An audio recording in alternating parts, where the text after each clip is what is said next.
Buckle up. It's the Insurance Dudes Podcast. Boom! Boom. Right. Your mic goes so hot when you do that. It just like cuts out. Stop. I'm trying to pro this thing up. Well, Craig, who do we have today? Oh, well, I'll tell you who we have. We've got Cassidy. The notes. Cassidy. Arbeli. That's right. I didn't want to say it wrong. Is that how you pronounce it? Yep. I know. We all. Ding, ding, ding. It's Arbeli. Cool. Arbeli. No? Yeah, love it. Okay. Well, okay. Let's break some ice. Let's break some ice. Break some ice. We've got an insurance dudette here. We've got an insurance dudette. We're going to run some speed breakers. Speed breakers. I asked just before we started if we should do speed breakers, and she said she practiced. So let's see if she knows the questions that are the new ones, because she couldn't have practiced those, Mr. Jason. I listened to the podcast, so I feel like every time you guys ask them, like I'm already answering them mentally, right? So and now you're on it. That's technically the practice, right? All right, let's go. Let's see. Do you listen to it because you hit that subscribe button? Yeah, of course. Okay, here we go. Well, everybody else should hit the subscribe button. They should smash that subscribe button, right? That's what all the kids are saying. All right, here we go. Bonk it, yeah. Bonk it, or just touch it nicely. You don't want to crack your screen.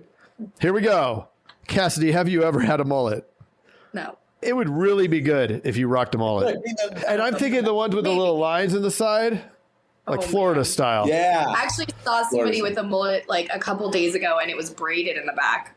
It was, I don't know. I can't even describe the way it was because it's hard to imagine unless you see it. I saw a gentleman with a man purse on last night, and I thought it was fascinating. I took a picture of him. Or the pouches. I'll wear a pouch, but I don't know. Yeah. The bucket hats are coming back too. I don't know if you've noticed that. That's bucket. I don't even know what a bucket hat is. Like a Gilligan's Island bucket hat. Oh. Like, you know. Yeah. They were out of. I've been wearing those all the time. Remember the 90s band? Jack. The singer. Hey, you're getting off. Jack or Jim? Jack or Jim? Jack or Jim? Neither. Neither. Yeah, we don't. Neither of us drink. Oh, Don Julio. I used to be a big fan of tequila. Perhaps too much. Yeah. Most embarrassing thing your mom ever caught you doing? This one's better for the guys, but we'll see. Honestly, this one I really had to rack my brain, and I don't know. Sneaking out the window probably in the middle of the night was pretty embarrassing. So I would get grounded in high school. I would get grounded, and then I would sneak out the window because that was my solution to not being able to go out. And then they nailed the window shut. Oh, my God. Yeah. Oh, actually, it wasn't sneaking out the window. I'm sorry. I got caught sneaking back in the window. That happened. That happened to me. I'm like, wait a second. And I just remember my mom screaming, like, she's here. And I was like, you're like, I should just leave. Yeah, I'm like, go back out the window. And you're in much worse shape when you come back in the window than you are when you go out the window. So it's like you're caught. There's no, I fell out. Okay. Ever jumped out of an airplane? No. No? Oh. Best dinosaur? Oh, God. I don't know. I love that question. I don't even know any more than Tyrannosaurus Rex. Well, that's it. That's the correct response. Although there is no wrong answer. How many kids 3 have you made cry? Please wait for the entire question. All of them. Several times. All of them. Good. Here we are. Count Chocula or Count Dracula? Count Chocula. In 1985, Marty McFly went back in time. What year did he go back in time to? I don't know. I was just born. Oh. I've seen it. I don't know where he went back in time. 60 something, right? It was 60 something. Do you know, Jason? 55.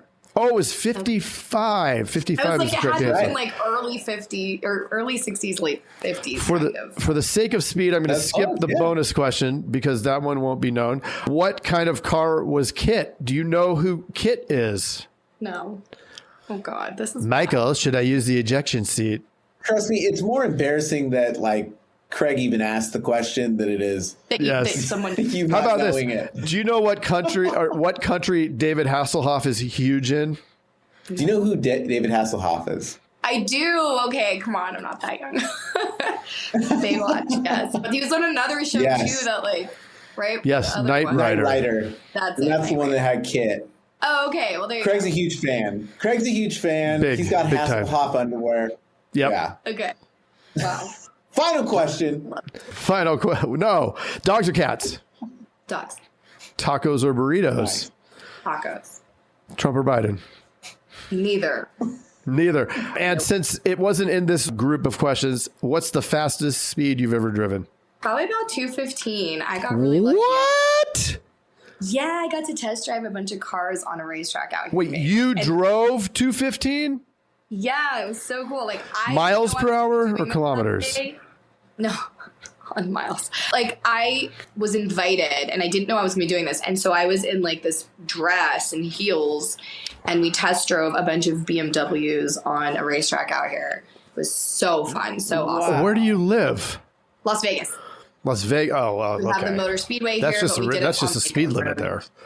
Yeah. That is so 215. cool. Like that's why our rates are so high. 215. Are you sure it was 215?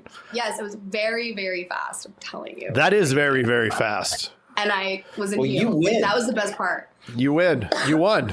I wish won. that like I Heels? had recorded it somehow, so I had proof, but I don't, unfortunately. We believe 200 you. in heels. We believe Maybe you. that's the title of this podcast. 200 in heels. It is. That's actually Write that really down. good podcast title. Oh my gosh. That would be good. Have any paper? Jason. Cassie, what was the first concert you ever went to as young as you can remember? So I was actually 11 years old, and my mom is like the coolest, funkiest mom ever. Probably not someone who should have been a parent at the time, but she's the best. She's amazing. And she took me to a Warped Tour at the Hollywood Bowl. And so it was like everyone from Green Day to, oh my God, there were so many I can't even think right now, but like it was the best day of my life. It was so awesome. Wow. So I've Love loved it. concerts. That is super cool. That is cool. Yeah, super cool. So from Green Day to now, what got you mixed up in all kinds of stuff that brought you here?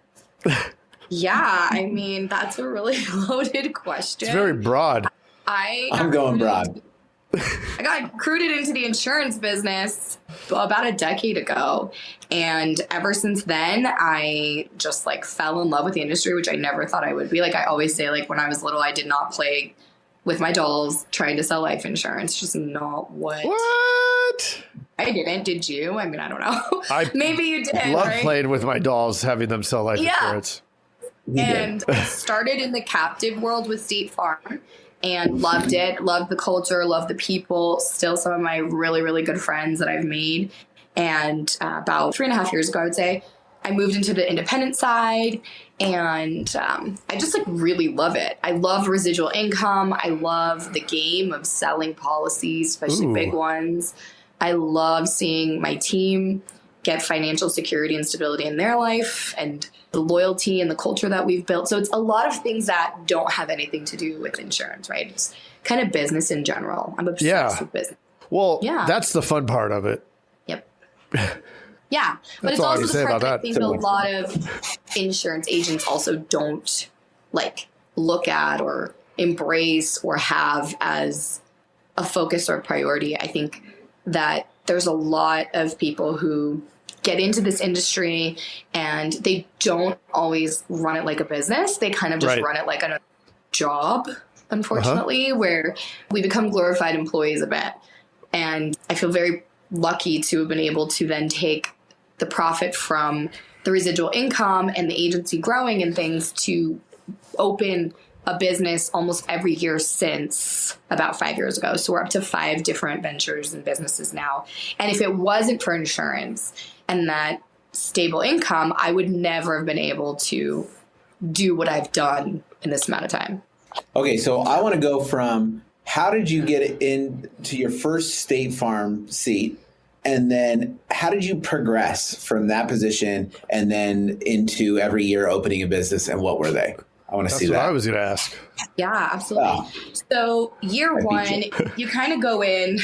God, I remember they had a 9-month training program. Now it's a little bit less, but at the time it was 9 months. And what's crazier is that right before I started the 9 months training, I Someone could have a baby in that amount of time. Yep. I found out I was pregnant, and I remember going to look at that. my, You could have a baby in that amount of time. to the director of like the territory and saying, listen, like, I don't know if you still want to hire me, because, and of course, legally they can't say no, but I was like, I'm going to be popping out this baby right before I opened my doors. So needless to say, I still went through it, still went through the training, flew back and forth, and baby comes, we start business, and I barely knew how to put anybody on hold. Like, love State Farm in so many ways, but like the training program did not set me up to be successful. 9 months? On day one. Yeah. Yeah, on day one, how old was your baby? 3 weeks. Oh my gosh. In the carrier, and I'm like rocking him, You're like getting him on the phone. Yeah, pretty much. That's like Jason.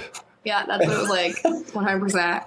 And my team members will never forget. I have team members with me since day one, and they're like, we don't ever forget, like, rocking the stroller and doing the thing. And then since then, I've had employees that showed up to work with their babies, right? So, like, it just became part of, it was like our thing. Like, we always say, don't drink the water here because you're just going to get someone pregnant.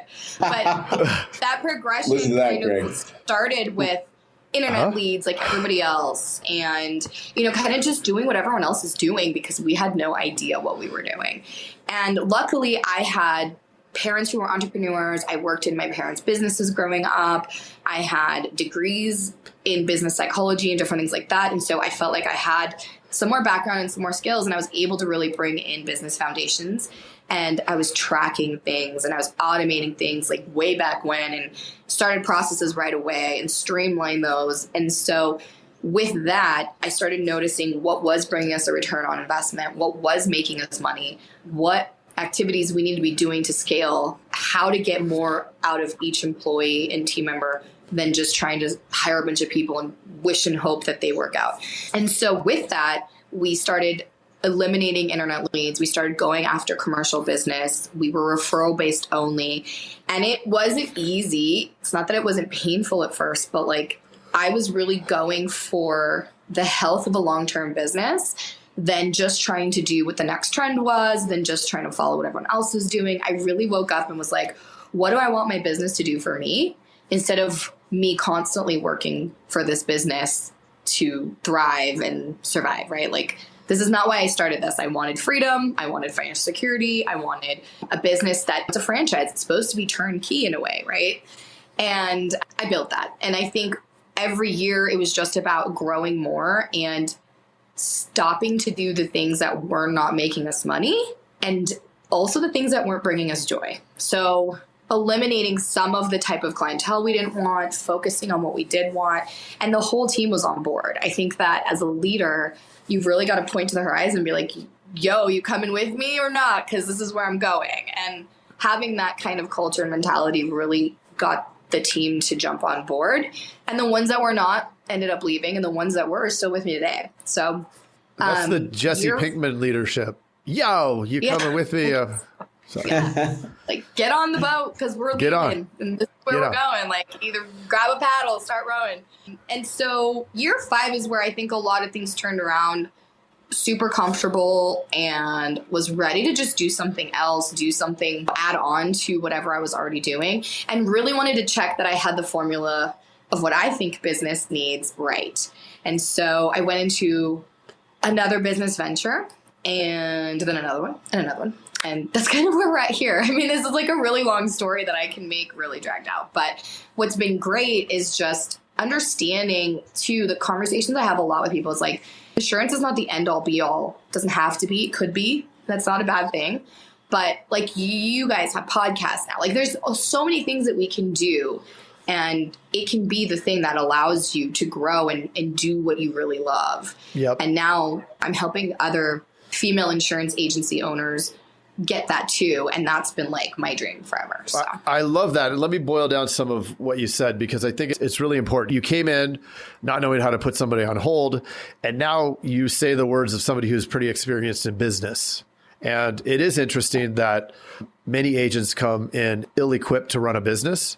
They come in and it seems like, depending on, and I mean, I only have the experience of one carrier, and then your story there, and then other stories that we hear from carriers. They train you on their systems and processes, but on basically how to be an employee, right? How to run the thing, but not how to run a business. And a lot of them are like, well, we don't teach you that part of it. And I think that a lot of agents come in and then they just blammo, agency ownership happens, or not ownership, agency operation happens, right? So you're stuck on the hamster wheel, just answering the phone, trying to do all this stuff that takes you away from the growth side of it.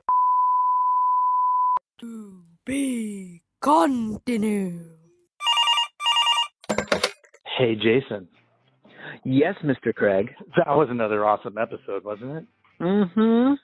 Well, if people want to get a little bit more action and learn how to write 100,000 in premium Yes. off of even the worst internet leads, where could they go?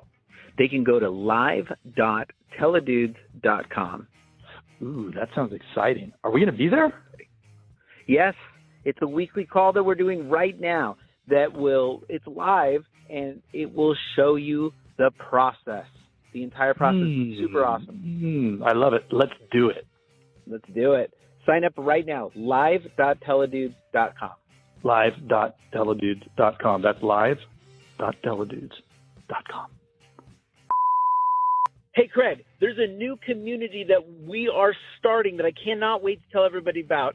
It is our live texting community where you and I are going to answer people's questions and give them free content, right? Are you kidding me? We get to talk to them? Yeah, which is awesome, but they have to opt in. They have to text us at 520-214-2219. That's 520-214-2219. Nice. Craig, are you going to respond to these texts? I'm going to respond to them for sure. Live. I'm into it too. It's going to be awesome. And it's going to be our new texting community where we're going to get back to everybody that we can and drop some crazy content, free content, and free the calculator that you just came up with. That's right. The calling calculator, sales material. I mean, everything for insurance agents. This is it. It's the best texting community out there for insurance agents. Well, what the heck is that number again? I can't remember it. It's 520-214-2219. That's 520-214-2219. I love it. I'm going to text it right now. 520-214-2219. All right. I'll see you later, Mr. Jason. Bye, Mr. Craig. Wait, do they even listen to this on the radio anymore? I love it. I love it. Nice. All right.